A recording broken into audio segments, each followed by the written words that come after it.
Well, let's talk about his very best, your book on Jimmy Carter.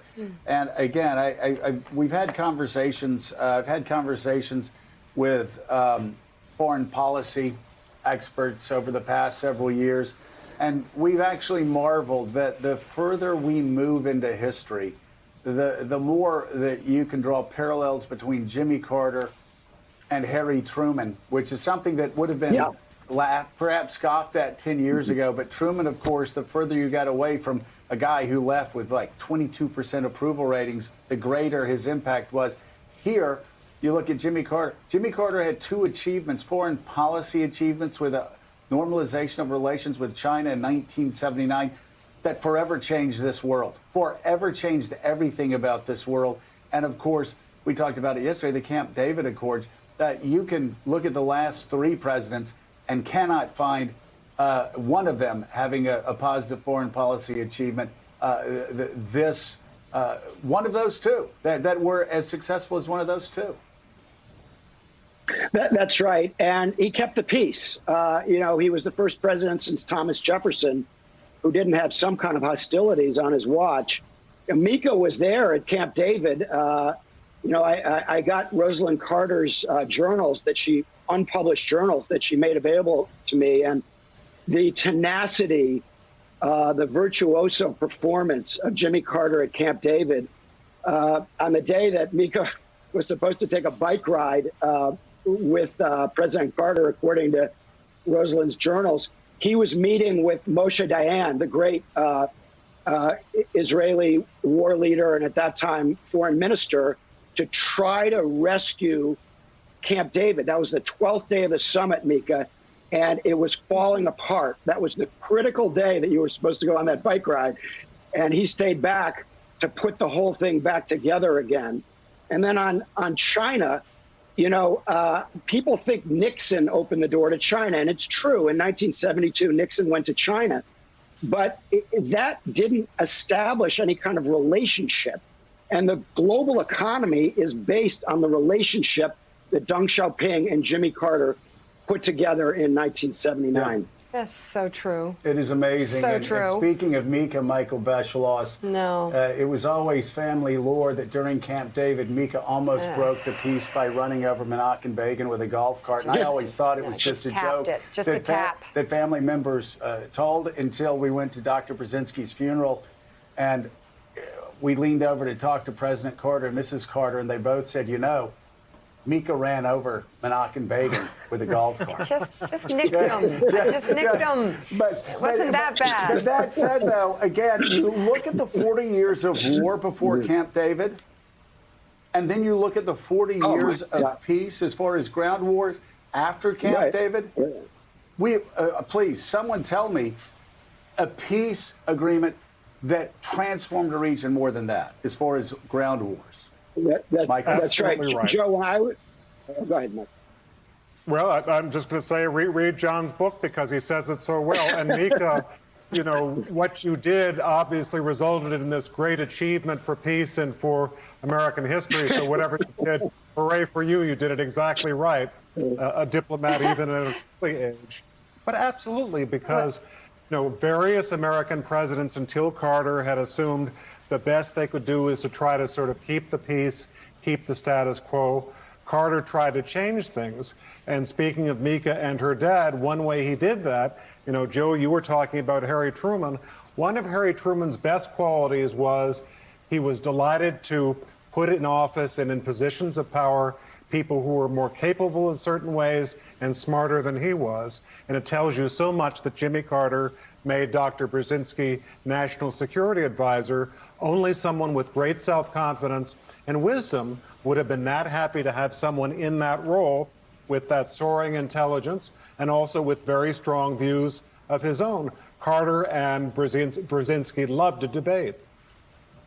They did, and I actually told President Carter at the funeral that he was a very patient man because unlike other presidents, he did love the back and forth and actually joked with Dr. Brzezinski about how they never agreed with each other. And Casey Hunt, I know you have a question next, but Cy Vance also mixed it up in there.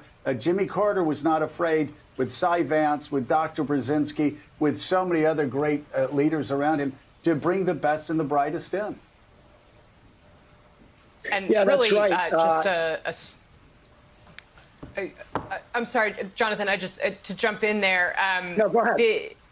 Jimmy Carter clearly surrounded himself with people who didn't always tell him exactly what he wanted to hear, which just presents such a contrast to today. And Jonathan Alter, I wanted to ask you, because actually on this day in history in 1979, and I think Michael Beschloss tweeted about this, because we saw a much different use of the White House balcony when Jimmy Carter walked out with Pope John Paul II.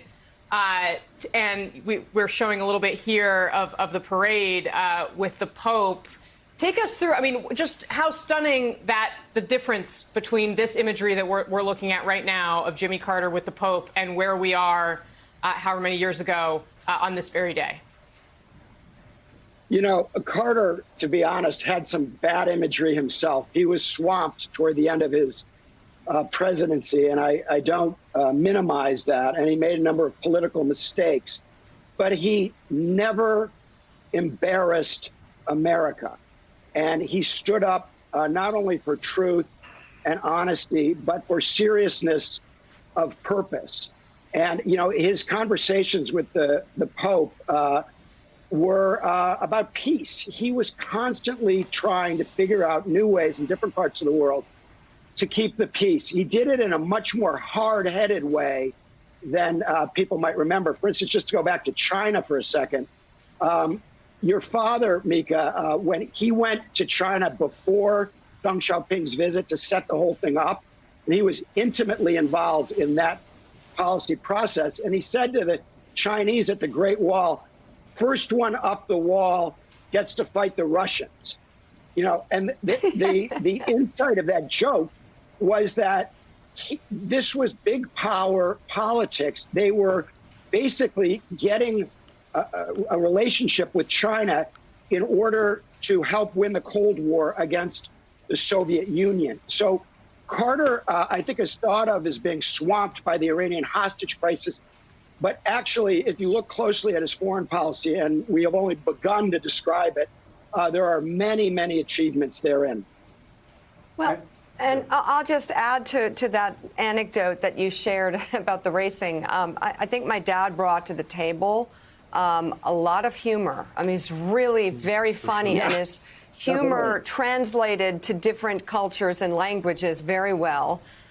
He was a psychological warrior. He really took the psychology of each individual, their background, their culture, their thinking in mind when he was working with them, and really appealed to them with a strategy in mind on how to deal with each personality psychologically. On top of having, you know, a brilliant mind and a deep sense of history and an ability to negotiate, he worked with people and appealed to their humor, their families, their humanity. And I think it made him incredibly successful on those two fronts. And I'm not sure who punched him. It might have been Carter, might have been my mom. He's wearing a Band-Aid there. But he brought all of that to the table every time, and it was effective. But, you know, Michael He was Beschloss, so what is insightful. Yeah. Go ahead. Go ahead. I was just going to say he was so insightful. Your father was so insightful about Jimmy Carter. When I interviewed him, he told me that Carter had basically three smiles. There was that, you know, smile for the public, which was only sometimes genuine. Then there was a tight smile, closed-lipped smile, when he was ticked off. And he was a very demanding guy in a lot of ways. And then there was the genuine smile when he or your father or somebody else got off a funny line, dry, biting wit that they had. So the complexity of Jimmy Carter is what kept me fascinated this whole time. And your father had great psychological insight into his boss. Well, I know we have to go. I just want to end, though, by saying Michael Beschloss. We've talked about Dr. Brzezinski for the past couple of minutes. It is remarkable that Jimmy Carter,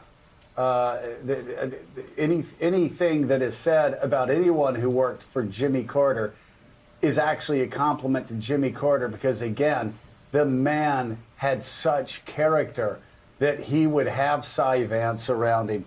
he would have Dr. Brzezinski around him.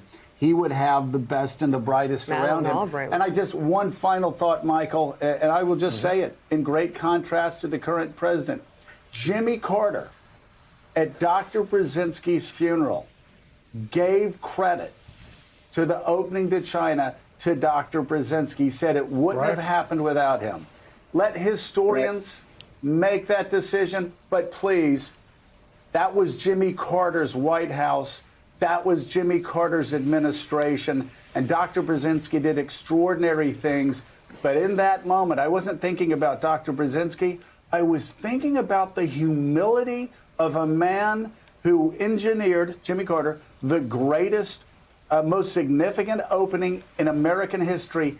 And even late into his life, unlike all great leaders that we study, Jimmy Carter was giving the credit to someone else, in part because he did have an impact, but also to bring comfort to a family and friends and loved ones. It spoke so much about Jimmy Carter's character. It did, and it does, and he was a loving man, and he is a loving man, and he certainly had enormous taste in people. And it just made me cry to some extent to read John's book and think of someone like President Carter and Dr. Brzezinski working together to make our families safe, compared to now when you have Donald Trump, who all too often appoints people to national security jobs who are about 3 levels lower than they should be, and they're so grateful to have the job because they know that they'd never have a job like this under any other president, and they're willing to do things that no aide to a president should ever do. And one other quick thing, Joe, you know, going back to last night, anyone who thinks that what we saw last night, that strutting by our president and that Mussolini stare and that whole vaudeville act, anyone who thinks that was normal, could you imagine in a million years Jimmy Carter or any modern president doing something like this? We are off the rails. We saw it last night. All right, the new book is His Very Best, Jimmy Carter, A Life. Jonathan Alter, thank you very much. And Michael Beschloss, thank you as well. Thank you. Also, we mentioned Harry Truman during the discussion. A note that Joe's book, Saving Freedom, Truman, the Cold War and the Fight for Western Civilization, is coming out on November 24th. You can pre-order that now. My mom's reading it. She's loving it. Thanks for checking out MSNBC on YouTube, and make sure you subscribe to stay up to date on the day's biggest stories. And you can click on any of the videos around us to watch more from Morning Joe and MSNBC. Thanks so much for watching.